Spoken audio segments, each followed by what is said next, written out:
Person Rahman नज़र ने भी हमें ज्वाइन किया, उनसे बात करेंगे। रहमान नज़र, बताइएगा, जिस तरह से अब ये इंडिया की जानिब से एक टेक्नोलॉजीज़ इस्तेमाल की जा रही हैं और यकीनन पाक फ़ौज की जानिब से ये बड़ा अच्छा इकदाम है और हमारी प्रिपेयर है फ़ौज इस लिहाज से कि जिस तरह की टेक्नोलॉजी इंडिया इस्तेमाल कर रहा है लेकिन उनका भरपूर जवाब दिया जा रहा है। देखिए, एक चीज तो वाज़ेह हो गई है कि भारत जो है वो इस वक्त एक अग्रेसर है और इस मुसलसल पाकिस्तान को इख्तियार चलाने की कोशिश की जा रही है और भारत की कोशिश ये है कि पाकिस्तान जो है वो उस पर जो है वो इस वक्त किसी भी तरह से जो है वो जितनी भी जारियत मुसल्लत की जा सके वो करे।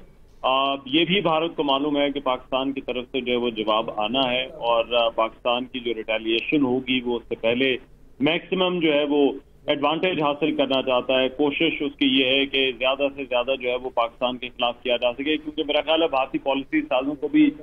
मालूम है कि पाकिस्तान की तरफ से एक दफा रिटेलिएशन आने के बाद जो है वो फिर कोई सिफारती कोशिशें जो है वो शायद इस हवाले से तेज हो जाएं। लेकिन ये इंतहाई गैर जिम्मेदाराना और ये आग से क्या, ये तो बुनियादी तौर पर न्यूक्लियर हथियारों से खेलने वाली जो है वो बात है, क्योंकि ये जो ड्रोन वाला हमला है ये इसका मकसद कोई तबाही मचाना नहीं होता और ना ये बहुत ज्यादा कोई तबाही जो है वो कर सकते हैं। इसका मतलब जो है वो लोगों को पैनिक क्रिएट करना और उनको पाकिस्तान को पैसे जो है वो मजीद इश्तियाल दिलाना है। और पाकिस्तान भारत दोनों न्यूक्लियर आर्म कंट्रीज हैं, तो ये जो भारतीय रवैया है ये ना सिर्फ जो है वो अपने शहरियों को खतरे में डाल रहे हैं बल्कि ये पूरी दुनिया के अमन को जो है वो इस वक्त जो है वो खतरे में डाल रहे हैं। और दुनिया को मालूम होना चाहिए कि पाकिस्तान के जो एटमी हथियार हैं, पाकिस्तान का जो एटमी प्रोग्राम है, ये पाकिस्तान के दिफा के लिए है और पाकिस्तान अभी तक जो है वो अपना जो है वो दिफा कर रहा है। और पाकिस्तान ना सिर्फ दिफा करेगा बल्कि जो भारतीय जारहियत है इसको रिटेलिएट भी करेगा। तो ये, लेकिन ये जो हरकतें हैं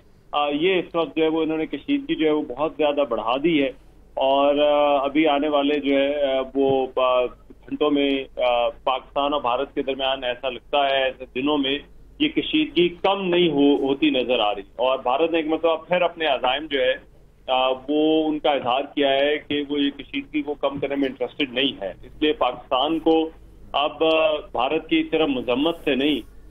बल्कि इसकी मरम्मत भी जो है वो करनी होगी। और दुनिया को भी मेरा ख्याल है अब ये जो पाकिस्तान का जो मौक़िफ़ है, पाकिस्तान को तहम्मुल और बुर्दबारी के मशवरे देने की बजाय इस वक्त जो है वो भारतीय इक़दामात का नोटिस लेने की ज्यादा जरूरत है।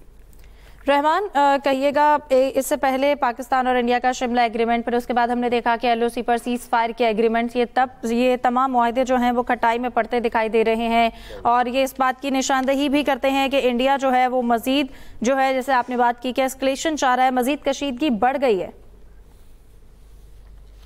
ये भारत को भी मालूम है कि एस्केलेशन जो है वो उसका नतीजा क्या निकलेगा, लेकिन ये बात हम पहले भी कर चुके हैं कि इस वक्त जो भारतीय क़यादत है उस पर एक हिंदुत्वा की सोच रखने वाली जो है वो लीडरशिप है। उस लीडरशिप को ये लगता है कि वो पाकिस्तान को डरा धमका कर और पाकिस्तान जो कि पाकिस्तान कहता है कि वो अमन चाहता है, पाकिस्तान पर वो दबाव बढ़ाकर जो है वो शायद अपने जो इलेक्टोरल मकासद हैं, जो उनकी इंतखाबात हैं, वो उनको जो है वो थोड़ा उसमें अपनी पोजीशन को बेहतर करना चाहता है। आपको मालूम है जो पिछले जो आम इंतखाबात हुए भारत में उसमें कोई बीजेपी की हुकूमत ने जो गवर्नमेंट थी, जो पार्टी थी, उसने को बहुत ज्यादा अच्छा जो है वो परफॉर्म नहीं किया। तो अब उनका फोकस जो है वो स्टेट इलेक्शंस के ऊपर है। वो स्टेट इलेक्शंस में जो है वो चाहते हैं कि उनकी जो लोग उनसे जो है वो चले गए थे, जो वोटर उनसे नाराज थे, वो फिर से जो है उनके पास वापस आ जाए। और वो हमेशा पाकिस्तान दुश्मनी को जो है वो रखते हैं। अभी आप देखिए पाकिस्तान दुश्मनी जो है वो उसी के पीछे जो है वो पूरे बॉलीवुड को भी लगाया हुआ है। और ये जो फनकार हैं जिनका अक्सर जो आपको लेक्चर देते नजर आते हैं कि जो आर्ट है, जो कल्चर है, उसका सियासत से कोई लेना देना नहीं है। ठीक है, बहुत शुक्रिया। रहमान नज़र हमारे साथ मौजूद थे, मोहम्मद इलियास हमारे साथ मौजूद।